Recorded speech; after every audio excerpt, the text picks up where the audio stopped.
After alcohol is distributed throughout the body in the bloodstream, it is eventually removed or eliminated.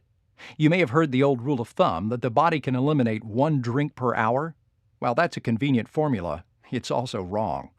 In fact, it takes between 1 and 1/4 and 1 and 1/2 hours or longer for the body to eliminate the alcohol contained in just one standard-sized drink. Some males who weigh over 250 pounds can eliminate this amount of alcohol in about 1 hour, but it takes much longer in everyone else. But what does that mean in a real drinking scenario? Let's take a look. This graph depicts the scenario, showing the alcohol level on the left and the time of day along the bottom. This male starts drinking at 9 p.m. and consumes an average of 2 drinks per hour. By 11 o'clock, his blood alcohol level has risen to about 0.07%. He continues to drink until 1:30 a.m., calls it a night, and goes to sleep. Look at his BAC. It continues to rise for at least 30 minutes after he finishes drinking. This is because it takes a while for alcohol to be fully absorbed into the bloodstream, causing his blood alcohol concentration to rise even higher. Finally, at 2 o'clock in the morning, the drinker's alcohol level peaks at 0.16%. That's twice the legal limit in every state. From that point on, it's all elimination, and his blood alcohol level begins to fall at the average rate of 0.015% per hour, or about 3/4 of a drink per hour.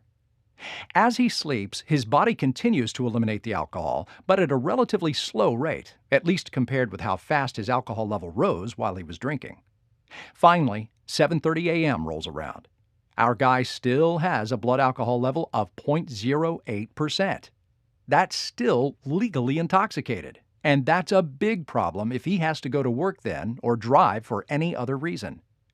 By 9:30 a.m., his alcohol level has fallen to 0.05%, which is still too high to be driving.